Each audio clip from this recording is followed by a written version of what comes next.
defendiendo. Así que normalmente los miembros de la iglesia, los ancianos, los pastores, se preparan para levantar informes, temas administrativos, temas referentes también a la vida espiritual de hermanos en específico.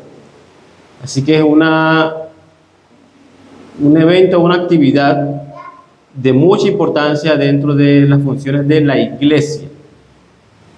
Así que muchas veces pensamos que las esferas de la iglesia es algo meramente espiritual, donde simplemente, bueno, cada uno en la semana está en su trabajo, en sus labores, y estos temas administrativos son terrenales, o mejor dicho, carnales.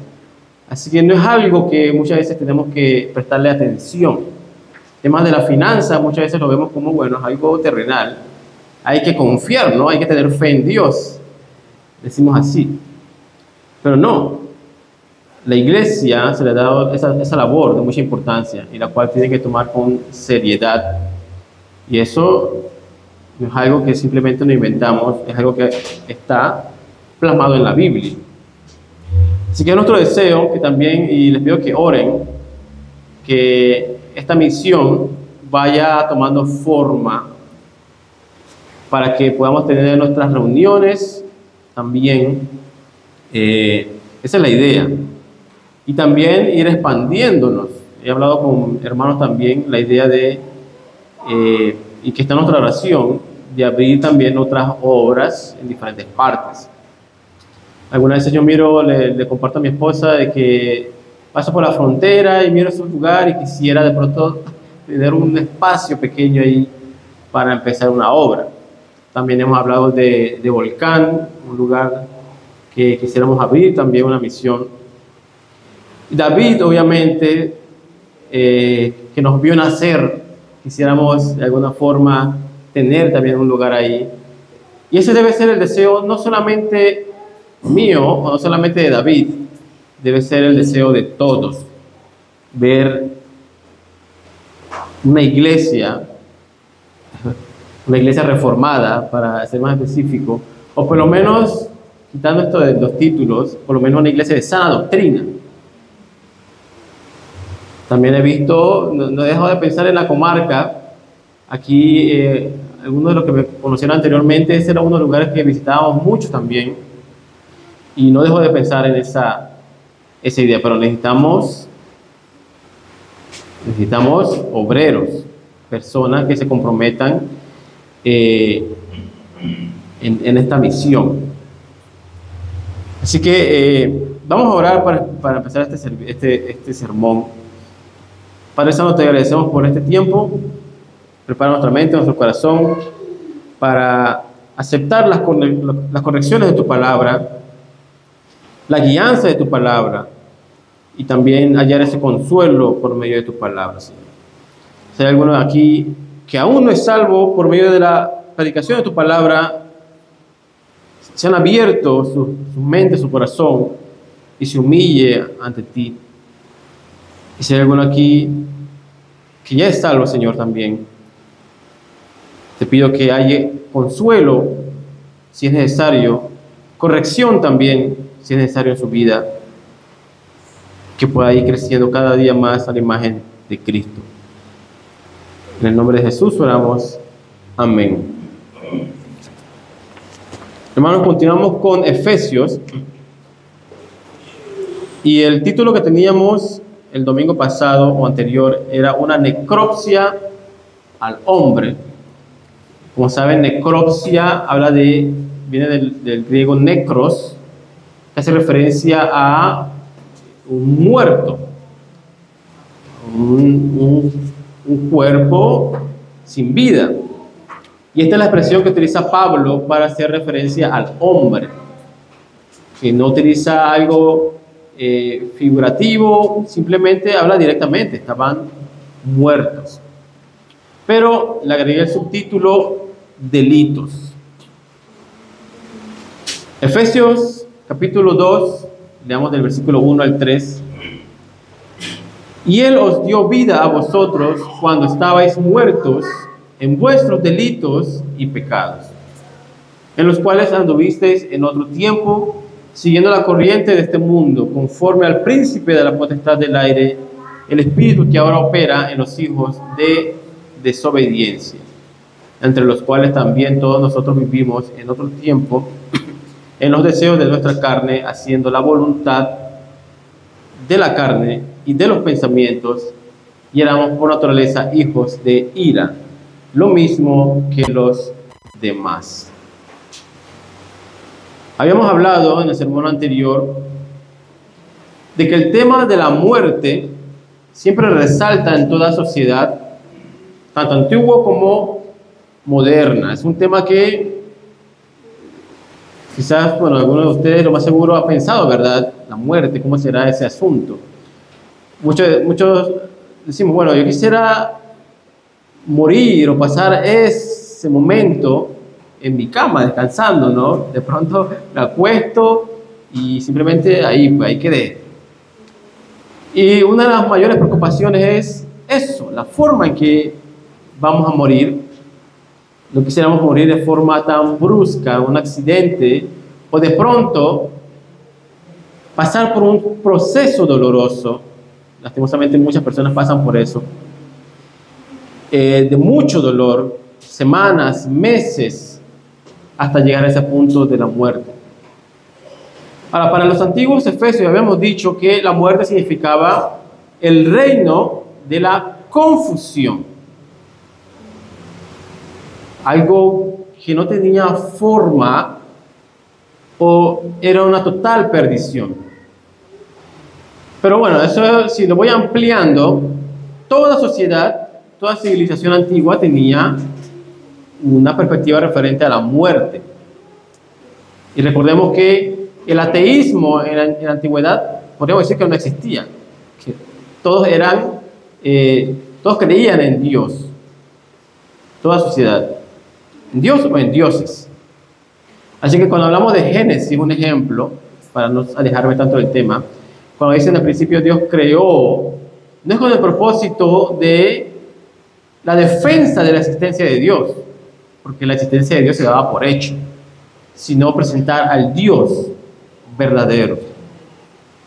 Pero en las sociedades antiguas, todos pensaban acerca de la muerte.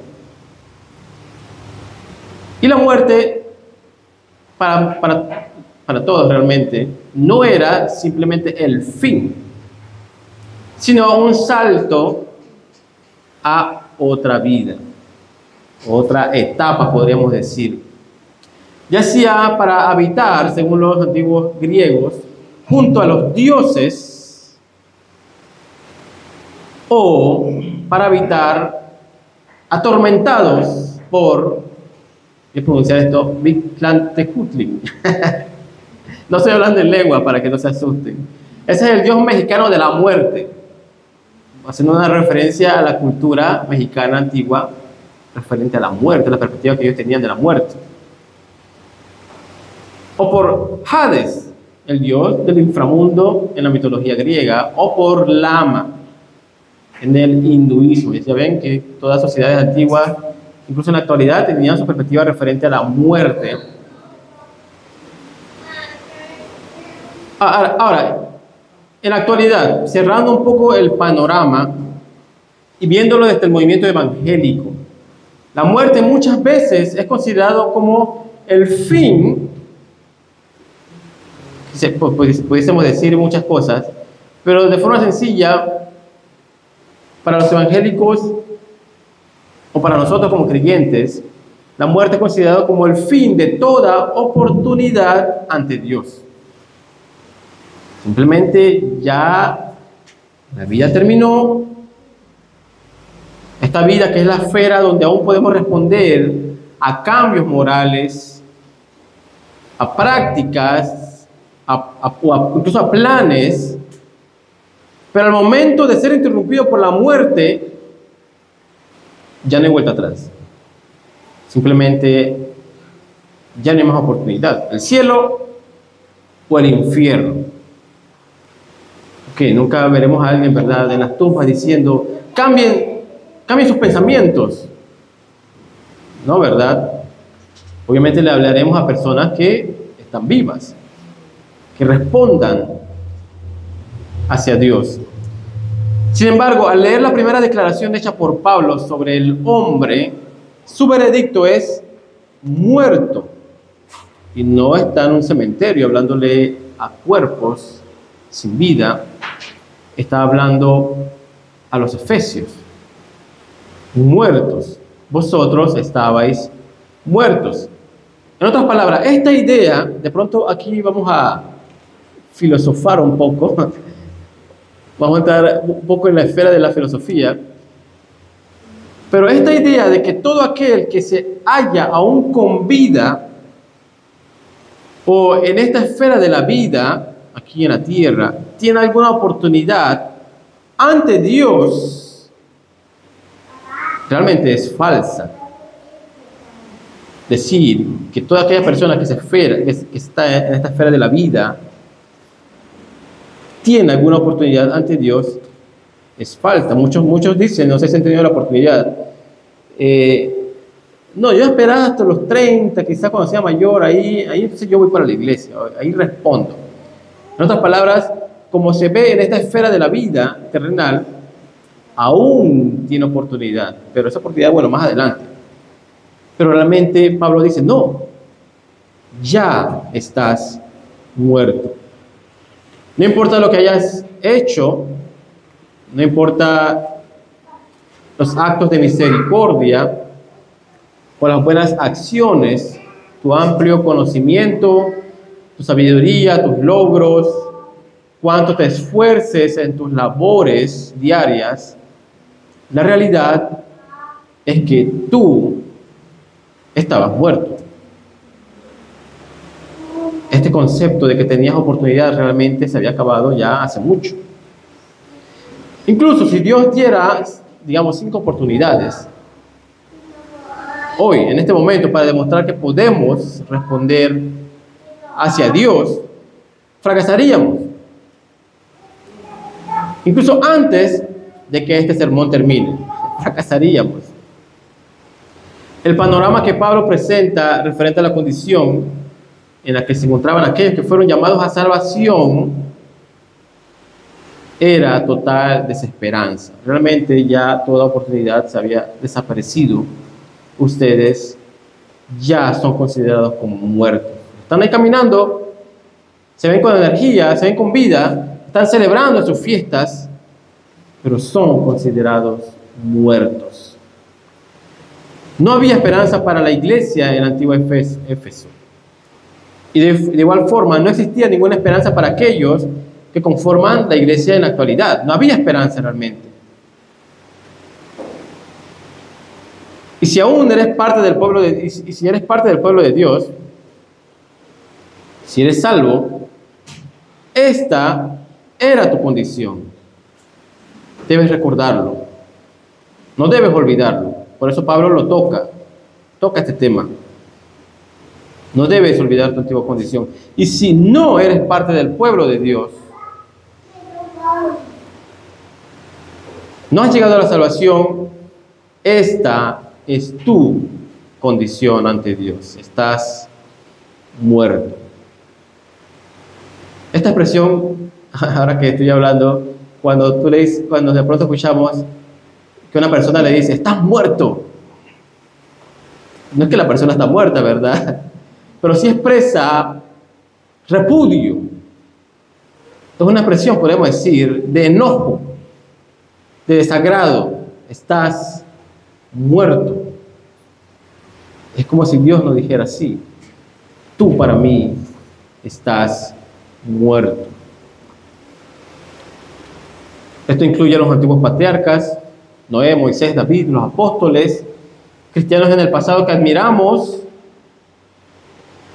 Todos se hallaban en esta misma condición. Vivos, entre comillas. Muchas veces decimos así, vivos, entre comillas, para decir que realmente no es así. Pero bueno, si seguimos pensando un poco, y yo les preguntara a ustedes, ¿realmente antes de llegar a Cristo se sentían muertos? Lo más seguro responderíamos que no. Estábamos activos en nuestras labores, me sentía bien, quizás muchos de nosotros, que quizás estemos arriba de los 30, ya tenemos muchos problemas con la salud, pero incluso más jóvenes pensando, ok, nos sentíamos con mucha fuerza, ¿no? Podíamos subir el volcán Barú corriendo, y me acuerdo cuando podría hacerlo, y ahora creo que no, ya perdió toda esperanza. Podíamos jugar horas de fútbol y esperar todas las rondas en la tarde. Quizás algunos de ustedes sí aún se mantienen en esa condición, pero no es lo mismo, ¿verdad? Cuando éramos más jóvenes. Nos veíamos así y sentirnos muertos, como declara la Escritura que estábamos muertos, difícil, ¿verdad? Muchos responderían que se sentían más vivos que nunca y no se considerarían como muertos. Quizás en el ámbito moral eran personas honestas. Muchas veces que pensamos que, bueno, ahora son cristianos, entonces ahora sí llevarán una vida moral correcta. Pero muchos antes eran honestos, respetuosos, responsables. Incluso hay personas que están allá afuera, que no son creyentes, y se ven como personas buenas. Ellos dicen, no, yo soy persona buena. Tengo muchos amigos en Panamá que no son cristianos, y al momento en que veía la oportunidad y me sentía con valentía de compartirles, yo decía, bueno, yo soy bueno, yo pienso que estoy haciendo lo correcto ante Dios. Bueno, no se congregaban, no leían la Biblia, no oraban, pero llevaban una vida moral, en honestidad, respeto. Así que decirle a ellos, ¿te sientes muerto? No, para nada se sentían muertos. Con más dificultad se podrían llegar a comprender esta realidad de estar muertos aún en vida. Sin embargo, la forma en que nosotros vemos la vida y la muerte ha sido distorsionada a causa del pecado. Los fundamentos para considerar a alguien vivo o muerto no son los que escuchamos en la ciencia liberal, ok, aclaro aquí, ciencia liberal, para no confundirlo con la verdadera ciencia, aquella que está sometida a la teología. Debemos comprender este punto. La ciencia va siempre alineada a la teología, pero lo que abunda en la actualidad es de la ciencia liberal. Tampoco los fundamentos que establecen cuando alguien está vivo o muerto no es la biología incluso, las diversas filosofías que escuchamos a nuestro alrededor. Y si lo llevamos al plano más personal, lo que determina si tu esposo o tu esposa, tu madre o padre, tu hermano o hermana, o incluso tu hijo o hija, o tú mismo, lo que determina si estás vivo o muerto es lo que hallamos en la palabra de Dios.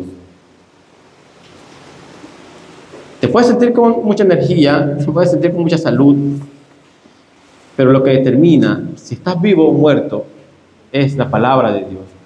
Pablo, al dar esta declaración, ahora nos da las razones por las cuales nosotros estábamos muertos. Y podría decir de otro modo, las bases para esta afirmación.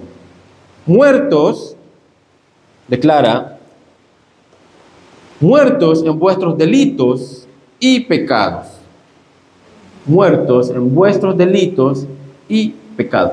Ahora, me parece interesante que Pablo no dice, tocando como primer punto, muertos en pecados y delitos, sino que él agrega lo que en gramática conocemos como un pronombre posesivo, muertos en vuestros delitos y pecados. Este pronombre indica posesión o pertenencia. Estos pecados y delitos son tuyos y en ese momento eran tu mayor posesión. Y no sé si al momento de leer se fijaban en este pronombre. Muchas veces nos fijamos en delitos y pecados, pero esta declaración de vuestros es lo más difícil de aceptar, lo más difícil de reconocer. Incluso aún llegando a la salvación, es una de las luchas más grandes en nuestro caminar. Aceptar que los pecados son tuyos, son míos. Reconocer nuestras faltas y que es nuestra culpa de forma personal. Ahora, no te voy a preguntar, muchas veces solemos preguntar, ¿está bien? Es parte del cuidado que tenemos que tener unos con otros. Pero solo con el hecho de abrir la Biblia y ver el comportamiento del hombre en los diversos pasajes, podemos llegar a esta conclusión. Un ejemplo, Génesis 3, que habla de la caída del hombre, Adán. Vemos este comportamiento. El hombre peca voluntariamente y al ser cuestionado por Dios si había comido del fruto prohibido, él responde, sí, yo. Responde así, no, la mujer como la culpable o responsable de su comportamiento, de su caída, de su rebeldía. No, la mujer. No solamente queda ahí, además de culparla a ella, culpa al mismo Dios, la mujer que tú me diste. Todos son responsables, todos tienen la culpa de que yo haya caído, de que yo me comporte de esta forma. Nosotros hemos escuchado hablar del primer pecado, el cual apunta al primer acto de rebeldía en el Edén, primer acto de rebeldía voluntaria ante Dios hecha en el paraíso. Pero también en teología se utiliza la expresión pecado original, el cual apunta a las repercusiones de ese primer pecado, o podríamos decir su trascendencia hasta el día de hoy. Una cosa es el primer pecado, y ahí ligado, pero no es lo mismo, es el pecado original. Toda persona desde la caída ha nacido a imagen y semejanza de Adán, el primer padre de la humanidad. Por ejemplo, en Génesis 5, el versículo 3, describe, Génesis capítulo 5, versículo 3, y vivió Adán 130 años y engendró un hijo a su semejanza. Engendró un hijo a su semejanza, conforme a su imagen. Todos hemos nacido a imagen y semejanza de Adán. Así que todos estamos incluidos ahí. Y luego Pablo en Romanos, podríamos decir que nos expande un poco esto, también nos afirma, Romanos 5:12, por tanto, como el pecado entró en el mundo por un hombre, este es Adán, como cabeza federal. Cuando me refiero a cabeza federal, lo presento a él como el representante de toda humanidad. El pecado entró en el mundo por un hombre y por el pecado la muerte. Así la muerte pasó a todos los hombres por cuanto todos pecaron. Ok, si todos pecaron, siguiendo esta línea, y la muerte entró por medio del pecado, la muerte es una verdad diaria y constante en toda la humanidad. El que no tiene pecado, podemos decir que está vivo. Pero la realidad es que todos hemos nacido manchado por el pecado.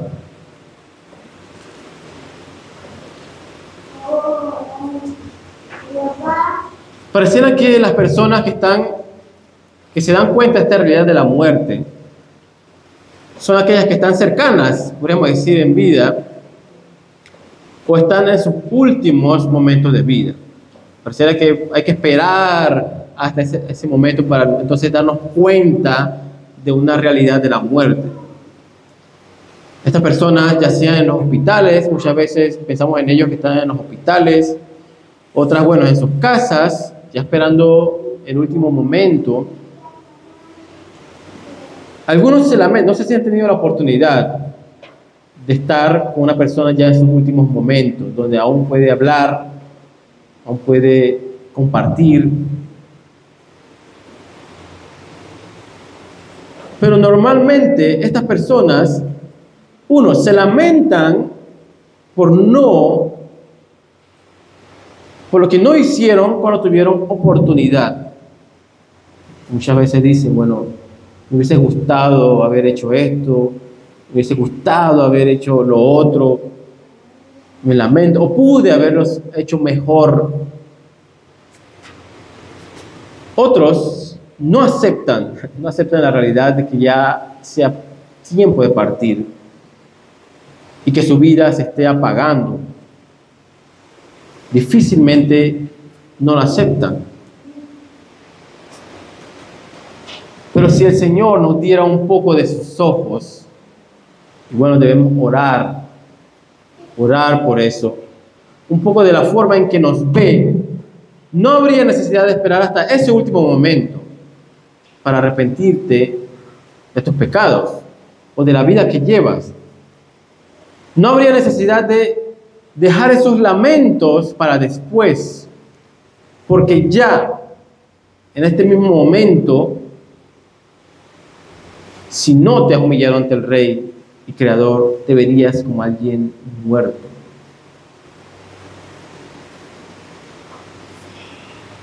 Y para los creyentes, que el Señor nos dé más y más de sus ojos, para darnos cuenta del terrible destino que teníamos, si no fuera por sus misericordias. Muchas veces actuamos como si fuésemos especiales,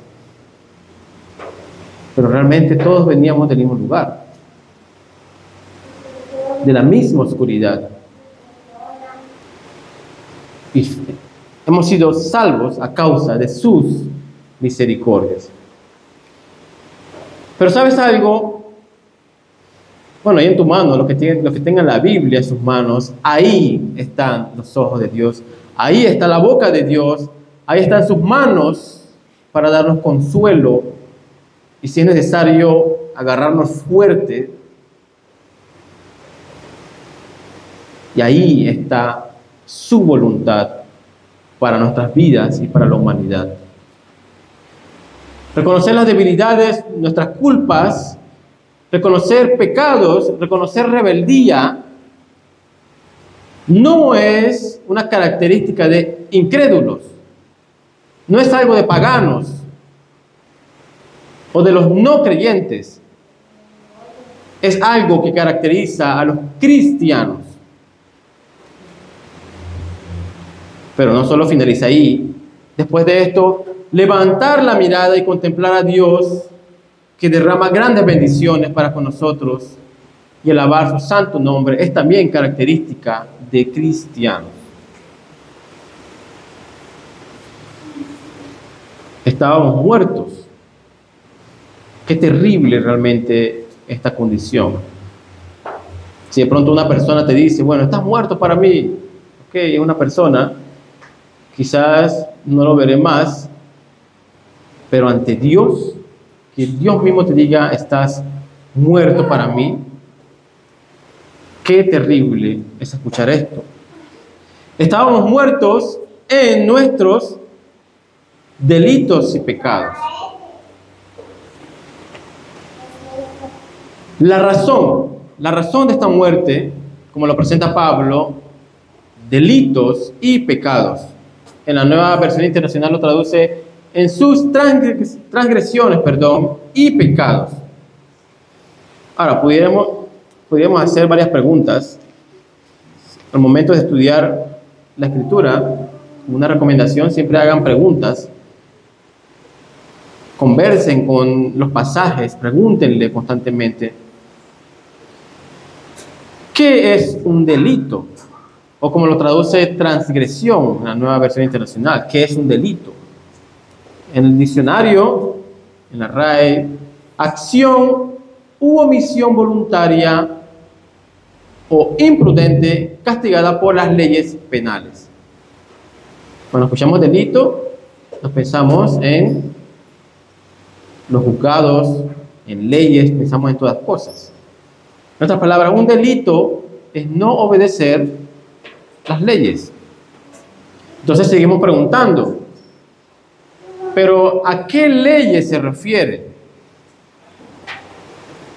A las leyes panameñas se refiere a esas leyes, pero si acaso somos ciudadanos que acatamos las leyes panameñas, ¿no? No sé cómo te consideras tú, pero somos ciudadanos que acatamos, ¿verdad?, las leyes panameñas, aun cuando no nos agradan estas leyes. Es más, si estoy aquí sentado, si estoy, podemos decir, libre, si soy libre, es porque en sí no he cometido un delito como tal ante las leyes terrenales. Un delito en esta esfera de la vida, podemos decir como ejemplo, es robar, tomar cosas, las pertenencias de otra persona. Entonces, bueno, llega la policía y obviamente nos van a llevar preso, dicho de una forma muy sencilla. Un delito puede ser pequeño, los cuales conllevan, podemos decir, multas, o un delito puede ser muy grave, los cuales ya conllevan penas en la cárcel. Pero retomando el punto, nada de eso podemos decir que hemos hecho. Bueno, quizás alguna multa a aquellos que de pronto han sobrepasado los límites y bueno, ahí ha estado el policía, el tránsito apuntando. Pero en sí, un delito como tal, no, ¿verdad? Pero entonces, ¿por qué Efesios describe a toda la humanidad como actuando voluntariamente en contra de la ley, que han cometido delitos? ¿Por qué? No se refiere a las leyes de esta nación panameña, incluso no se refiere a las leyes internacionales, se refiere a la ley de Dios. Han cometido un delito ante la ley de Dios. Ahora, saltemos un poco a Mateo 5.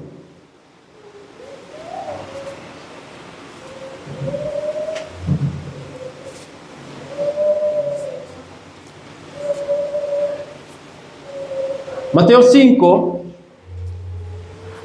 es el muy conocido Sermón del Monte.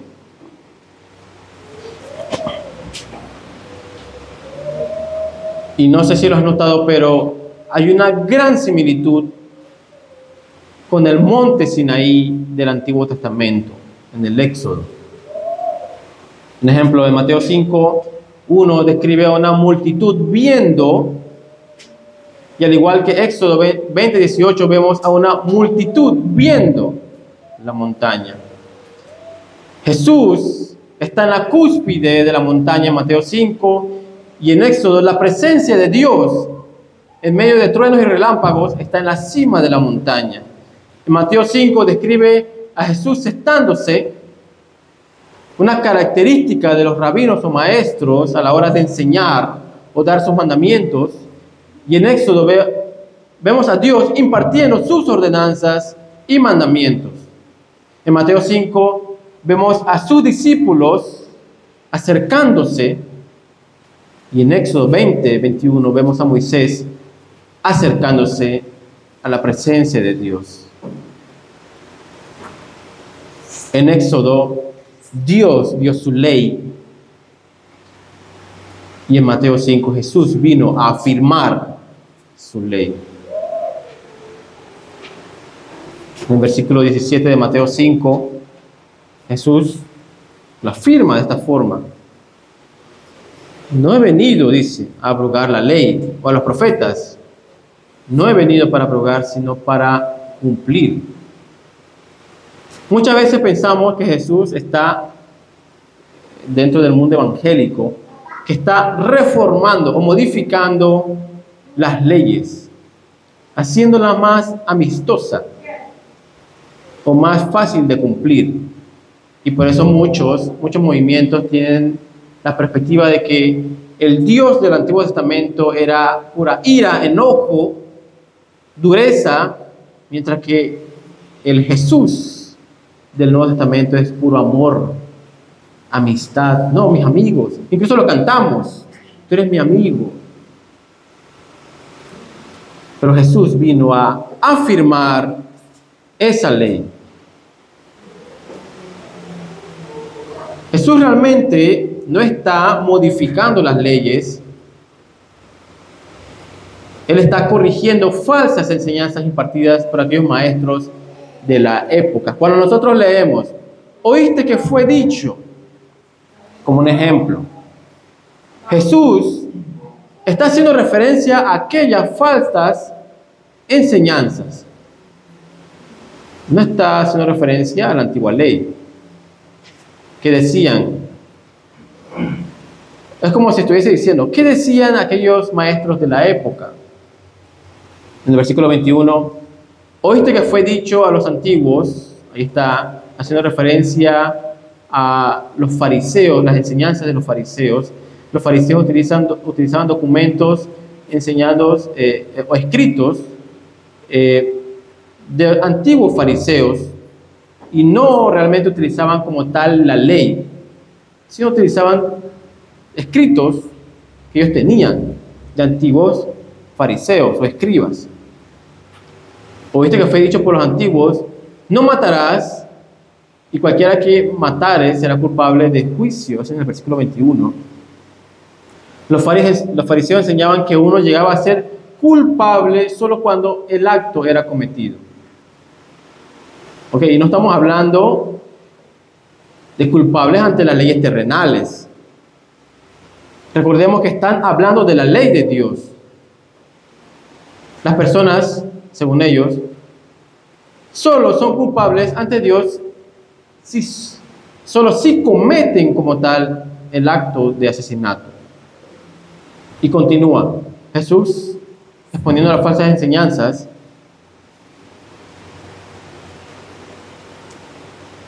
Ellos dicen, eres culpable ante Dios solo si cometes el acto de adulterio. Puedes divorciarte cuando quieras de tu mujer. Puedes hacerlo, darle una carta y ya. Ante Dios, recuerden que eso están explicando la ley. Como diciendo, ante Dios eso está bien. Puedes vengarte. En el versículo 38, en la ley del ojo por ojo. Solo puedes amar a tus más allegados, decían los fariseos. Es permitido odiar a tus enemigos. Ellos hablaban así de la ley.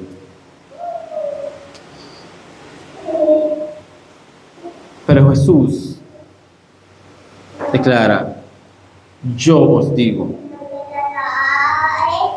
Ok, siendo honesto, leo esto y me siento muy culpable.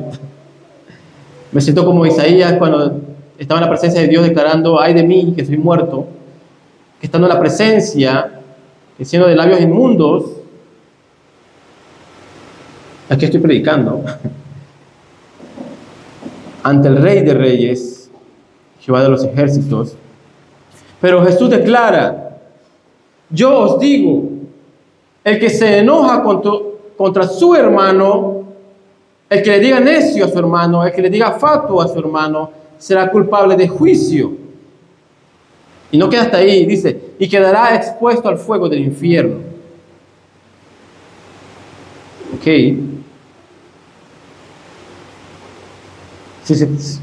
si se te dio una oportunidad para no cometer el acto de asesinato ante Dios, todavía tienes esa oportunidad, no has fallado. Y si has fallado, que sea expuesto al fuego del infierno, dice la ley de Dios. Yo os digo, continúa Jesús, si miras con codicia a una mujer, ya has adulterado. Yo os digo, no jures por absolutamente nada, porque todo está relacionado con Dios. Los judíos, para no decir, bueno, lo juro por Dios, para no utilizar esta expresión, decían, bueno, lo juro por el cielo, lo juro por la tierra. Eso, no. Eso dice no. Sea sí, sí o no, no. Pero no jures. Todo está relacionado con Dios. O incluso si dijéramos en la caridad, bueno, lo juro por mi trabajo, bueno, Dios te dio el trabajo. Yo os digo, continúa Jesús, no te vengues, ya sean insultos, ofensas, agravios, falsas acusaciones en tu contra, no te vengues. Esta es la ley. Y ante esa ley, declara Pablo en Efesios, te has hallado cometiendo un delito. ¿Sabes algo? Tu propia boca, si no quieres aceptarlo, tu propia boca, tus propios ojos, tus propias intenciones, tu propio corazón se levantarán en contra de ti en el día del juicio y exigirán tu condena. Te expondrán y clamarán que seas expuesto al fuego del infierno. No habrá manera, no habrá forma de tapar o cubrir nuestros delitos, nuestras transgresiones, nuestros pecados. No habrá forma. Pero ¿sabes algo? Ante aquellos que han puesto su fe en Cristo Jesús, hallarán consuelo. Porque ya el Cordero ha derramado su sangre para ellos. Muertos en delitos es una realidad constante en toda sociedad, ya sea la más civilizada o la más primitiva. Y oro para que si aún te encuentres en esta condición, la luz del Evangelio penetre en tu mente y tu corazón. Y si ya eres parte del pueblo de Dios, contempla al majestuoso Dios que te ha apartado para su gloria, aun cuando te hallabas en constante rebeldía ante las leyes de Dios, incumpliéndola, desobediéndola, en constante delito.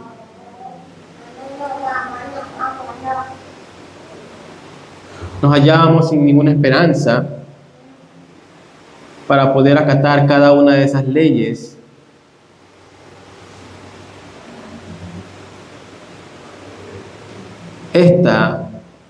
Este es un panorama de nuestra realidad en el pasado. ¿Y qué diremos ahora que hemos llegado a los pies de Cristo? ¿Qué diremos? Para concluir, solo pienso nuevamente en el primer capítulo de Efesios. ¿Qué diremos? Bendito sea el Dios y Padre de nuestro Señor Jesucristo. Bendito sea aquel que nos bendijo con toda bendición espiritual en los lugares celestiales en Cristo. Bendito sea aquel que nos escogió en Él antes de la fundación del mundo. Bendito sea aquel que en amor nos predestinó, nos adoptó como hijos suyos. Bendito sea aquel en quien tenemos redención por su sangre, el perdón de pecados. Bendito sea aquel que hizo sobreabundar para con nosotros toda sabiduría e inteligencia, Bendito sea aquel que nos dio a conocer el misterio de su voluntad. Bendito sea aquel en quien tenemos herencia. Bendito sea aquel en quien fuimos sellados. ¿Qué respuesta diremos viendo la realidad en la cual nosotros nos hallábamos y ahora que hemos llegado a los pies de Cristo, a esa luz admirable? Pablo nos invita a unirnos en un acto de adoración constante, continua, consciente en todos los aspectos de nuestra vida. ¿Qué diremos ante esta realidad de una salvación inmerecida? ¿Qué diremos ante la realidad de una condenación segura, pero salvos por su misericordia? Oremos, hermanos. Padre Santo, ayúdanos a ver por medio de tu palabra lo que éramos, quiénes somos.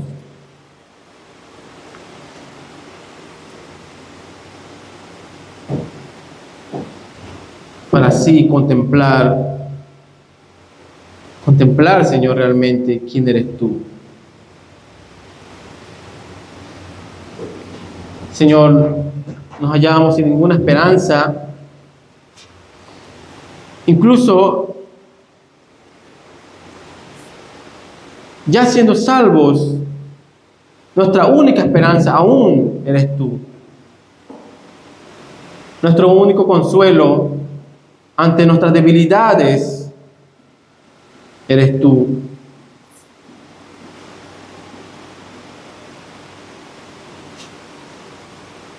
Padre Santo, danos la fuerza, Señor, para reconocer nuestra debilidad, nuestro fracaso, reconocer nuestros delitos. Señor, danos esa luz para aceptar y humillarnos ante ti. Y aquellos que no son salvos puedan hallar esa salvación en ti, Señor. Y aquellos que ya son parte del pueblo tuyo, que constantemente esa sea una característica, la humillación en su vida, el arrepentimiento constante, y siempre exaltando tu majestuoso nombre, Señor, por lo que has hecho en nosotros. Solo nos queda bendecir tu nombre, como Pablo declara en el primer capítulo. Solo nos queda exaltar tu nombre, alabar tu nombre, cantar de tu majestad, de tu misericordia, y vivir con un corazón agradecido constantemente, Señor. En el nombre de Jesús oramos. Amén.